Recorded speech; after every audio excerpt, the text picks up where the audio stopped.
مطالعہ کی کمی ہے یا پیش کرنے والوں کا قصور ہے کہ صحیح رنگ میں پیش نہیں کرتے.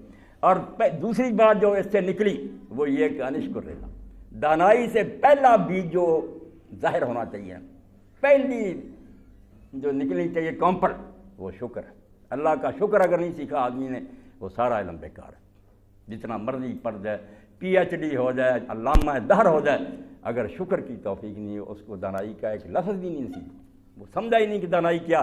اللہ تعالیٰ فرماتا دانائی سے پہلا نتیجہ یہ نکلنا چاہیے کہ آدمی کے اندر یہ احساس پیدا ہو جائے کہ جب میں نہیں تھا اور اب اتنی زیادہ صلاحیتیں مجھے ملی ہیں، یہ کس کا کیا؟ دینے والے کو پہچان جائے، شکر منعم. اور یہ یقین جانے آپ، یہ اللہ نے زبردستی نہیں کہا کہ میرا شکر کرو.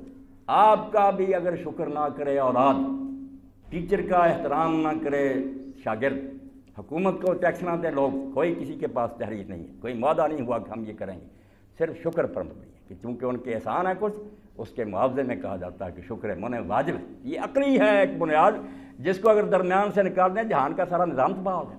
کیوں کسی کا کوئی حق مانے؟ پھر سارے حقوق اس بنیاد پر قائم ہے کہ جس سے کوئی فائدہ اٹھاتا ہے اس نافع کا منفع پر حق آٹومیٹک ہو جاتا ہے. اس کے لیے کسی تحریر کی ضرورت نہیں، کسی گواہی کی ضرورت نہیں، اپنے آپ فائدہ اٹھایا آپ نے، اس لیے آپ پر اس کا حق لازم آ. اسی پر ماں باپ کے حقوق کھڑے ہیں.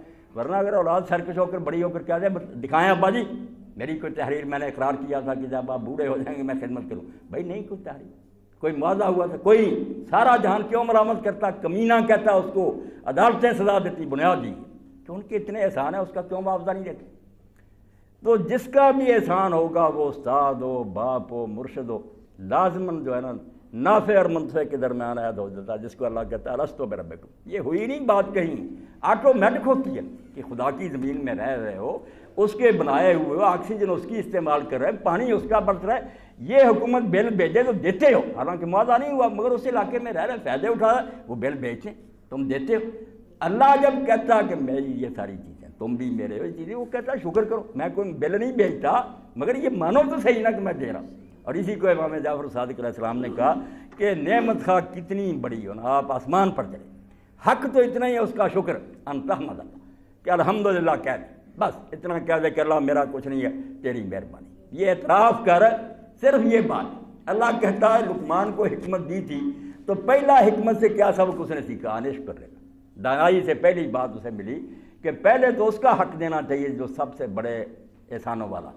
ماں باپ بھی اس نے ہی بنایا ہے نا، ان کے دل میں شفقت رکھی ہے، بھی تو اس کی مہربانی ہے بالواسطہ. یہ جو اتنی چیزیں ہیں کہ ہم دودھ پی رہے ہیں جانوروں کا، یہ بھی مہربانی اس کی ہے، سارا کچھ اسی کا فضل.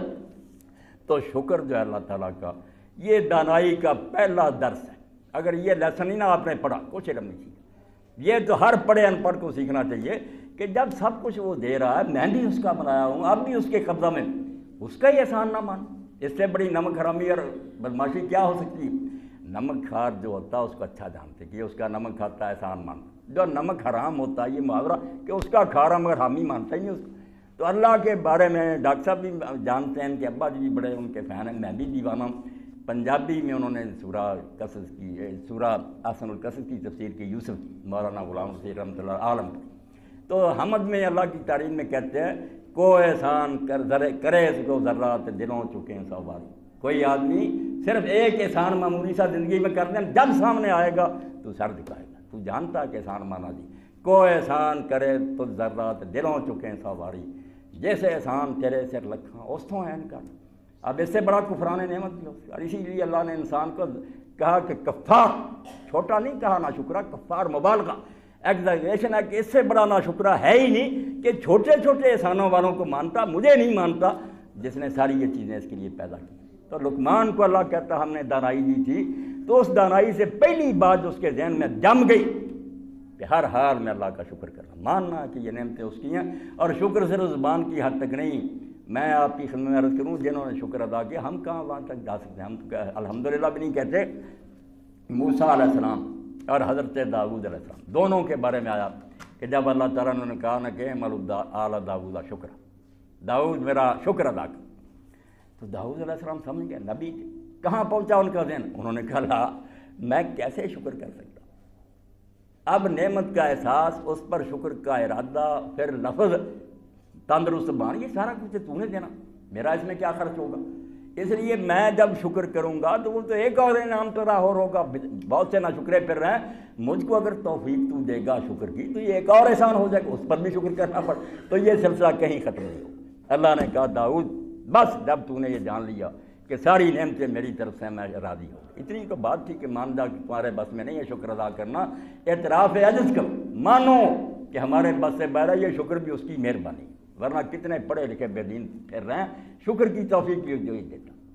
اور اس کا جو آخری نتیجہ شکر کا سن لیں کہ زبان سے بھی تعریفیں کریں، دل سے بھی مانیں کہ سب کچھ اللہ کا ہے، اس وہی دیتا ہے، صحیح معنوں میں مانیں، اور پھر اس کے دو نتیجے لازمن نکلیں گے، جو نہ نکلیں تو شکر وہاں ہے بالکل، جیسے آپ کہیں کہ اس میں عطر ہے مگر خوشبو ہی نہ آئے، نہیں جھوٹ بول رہے، نہیں ہے نہیں۔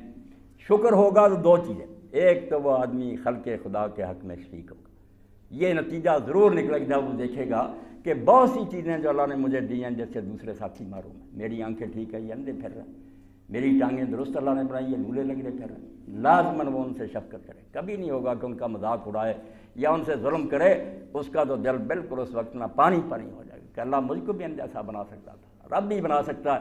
یہی بات سیدنا مسیح علیہ السلام نے کہی جب لوگوں نے پوچھا کہ مسیح علیہ السلام یہ مادرزاد بچے جو اندھے پیدا ہوتے ہیں یہ ان کے ماں باپ کا قصور ہے، یہ کس جرم کی سزا مل رہی ہے؟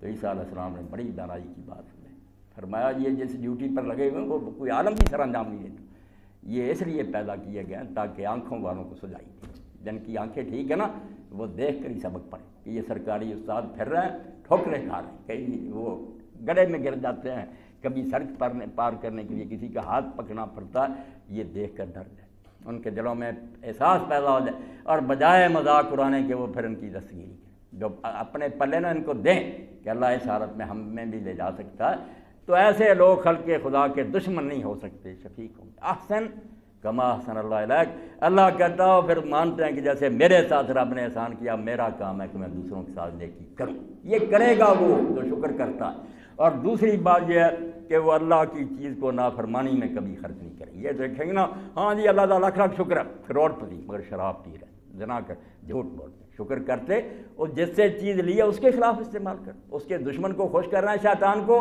اللہ کو ناراض کر رہے ہیں۔ شکر نعم اجتناب المحرم، نعمت کا کم از کم حق یہ ہے کہ اگر آپ سے نیکی نہیں ہوتی تو جس نے دی اس کے خلاف تو استعمال نہ کریں۔ دیکھیں میں کسی آدمی کو پسٹل دے دیتا ہوں کہ کوئی دشمن آیا اپنی حفاظت کرنا، وہ رات کو آتا میرے بچوں کو اس سے ہلاک کرتا، میرے گھر میں ڈاکہ ڈالتا، آپ کہیں گے یار مولوی صاحب نے آپ کے ساتھ احسان کیا، عجیب بات ہے آپ نے اس کے خلاف ہی استعمال کر لیا تھا۔ تو اللہ کی نعمتیں ہم اللہ کی بغاوت میں صرف کریں، میرے بھائی اور دوست آپ اندازہ کریں اس سے زیادہ کوئی زیادتی ہو سکتی، اس سے چیز وصول کریں اس کی مرضی کے نہیں خلاف، اس کو فرمایا گیا شکر نعم اجتناب المحرم۔ نعمتوں کا حق اس وقت ادا ہوگا جب تم انہیں حرام کاموں میں استعمال نہیں کرو، کان دیے ان سے صحیح چیزیں سنو، آنکھیں دیکھی ٹھیک دیکھو، یہ وہ منزل ہے جس کو حدیث پاک میں فرمایا کہ ایک وقت آتا کہ نیکی میں آدمی اس درجہ تک پہنچ جاتا کہ اللہ کہتا میں اس کا ہاتھ ہو جاتا ہوں اس سے وہ پکڑتا ہے، میں اس کا کان ہو جاتا ہوں اس سے وہ سنتا ہے، میں اس کی آنکھیں ہو جاتا ہوں، اللہ نہیں اس میں سما جاتا، وہ بندہ ہی رہتا ہے، مگر بندے نے اپنی خواہشات اور اپنے ارادے مٹا دیے کہ اب میں اپنی مرضی سے کچھ نہیں کروں گا، وہی سنوں گا جو اللہ سننا چاہتا ہے، وہی دیکھوں گا جو دیکھنا چاہتا ہے۔ تو لقمان کہتے ہیں اپنے بیٹے کو بیٹا اگر کچھ علم سیکھا ہے نا تو یہ بات پہلی یاد رکھ، الف ہے علم کی کہ اللہ کا شکر ادا کر، اور ساتھ ہی فرما دیا وَمَن يَشْكُرْ فَإِنَّمَا يَشْكُرُ لِنَفْسِهِ۔ کئی لوگ کہتے ہیں اللہ کی بات کیوں کریں، اللہ کو ہماری باتوں کی کوئی ضرورت نہیں، کوئی یہ نہ سوچے کہ اللہ کا کچھ نہ وہ نقصان ہو رہا تھا یا بغاوت کریں تو کچھ ہم اس کا بگاڑ دیں گے، اس لیے دین نہیں ہوتا، توبہ توبہ تو اللہ غنی، اس کو کیا ضرورت، ساری دنیا حدیث پاک میں آتا ہے بدکار سے بدکار آدمی جو ہے نا سب سے زیادہ حرامی اس جیسے سارے بندے ہیں جنہیں اللہ کی بادشاہی میں ایک مچھر کے پر کے برابر کمی نہیں ہو سکتی، اس کی حکومت اپنے زور پر قائم ہے، پھونک مارے گا اڑا دے گا فرعون، اور اگر سارے ولی بن جائیں نا اللہ کی بادشاہی میں ایک رائی برابر اضافہ نہیں کر سکتے، کوئی فائدہ نہیں اس کا۔ تو فرمایا وَمَن يَشْكُرْ فَإِنَّمَا يَشْكُرُ لِنَفْسِهِ، جو شکر ادا کرے گا وہ یہ نہ کہہ کہ اللہ کا کچھ سنواروں گا، وہ اپنا بڑا کر رہا، اگر شکر کے راستے پر چل پڑا انسان بھی محبت کریں گے کہ یار ہمارا بڑا خیر خواہ ہے، اللہ بھی خوش ہوگا، فرشتے دعائیں کریں گے، جو شکر کرے گا وہ اپنے بھلے کے لیے کرے گا۔ وَمَن كَفَرَ فَإِنَّ اللَّهَ غَنِيٌّ حَمِيدٌ، اور اگر کوئی ناشکری کرے گا تو سن لے اللہ نے اعلان کر دیا کہ اللہ غنی، اللہ کو نہ تمہاری عبادتوں کی ضرورت ہے نہ تمہارے گناہوں سے اس کا کچھ بیٹھتا، وہ غنی، ان چیزوں سے بالا، اس کا کیا نقصان ہوگا، حمید اور ساتھ فرمایا شکر کیوں مانگتا ہے؟ بے حمید ہے، جب وہ اتنی خوبیوں کا مالک ہے۔ آپ سب حضرات پاک میں اس پر بات ختم کروں، دو جذبے انسان میں رکھے گئے، احسان شناسی، کمال شناسی۔ ایک تو احسان کو مانتا، کسی نے احسان کیا اس کی بھی تعریف کرتا، اور ایک احسان نہیں بھی کیا مگر کسی میں خوبی ہے، خواہ اس سے ہمارا کوئی تعلق نہیں۔ کوئی شخص بہادر ہے، کسی ملک میں کشتی لڑتا، ہم اس کے وصف پر کہتے ہیں کہ بڑا یار وہ اچھا کرکٹر ہے، ہمارا حالانکہ اس سے کوئی تعلق، خوبی ہے اس میں۔ کوئی شخص بہت بڑا عالم ہے، ہم تعریفیں کرتے ہیں۔ تو حمید ہونا دونوں معنی دیتا ہے کہ وہ احسان بھی کرتا ہے، اس لیے حمد کا مستحق ہے۔ تمہارے اندر جو جذبہ ہے نا کہ پھول کو اچھا کہتے ہو، پھول تمہیں دیتا لیتا کچھ نہیں، رنگ دے کر خوشبو دے، تم تعریفوں کے پل باندھ دیتے۔ تو اللہ جو سراپا کمالات ہیں، ذات ستودہ صفات، ایک خوبی بھی ایسی نہیں جو اس میں نہیں، اس کی نہیں تعریفیں کریں۔ پھول کی کر سکتے ہو، چاندی، اللہ کی نہیں کرنی۔ تو فرمایا محتاج نہیں، حمید ہے، سارے کمالات اور خوبیوں والا ہے۔ اس لیے حق بنتا ہے کہ جذبہ کمال شناسی سے بھی اس کی تعریف کرو، اور احسانات ہیں چونکہ اس کے ہر وقت تمہارے ساتھ مہربانیاں کر رہا، اس لیے احسان شناسی کے جذبے سے بھی اس کا شکر ادا کرو۔ یہ ایک آیت میں نے مختصراً عرض کر دی، لقمان کا بھی تعارف کرا دیا، قرآن میں حوالہ کیوں آیا عرض کر دیا، اس سے انشاءاللہ راہ ہموار ہو گئی۔ اللہ نے اگر فرصت دی، میں آپ سب کی صحت کے لیے دعا گو۔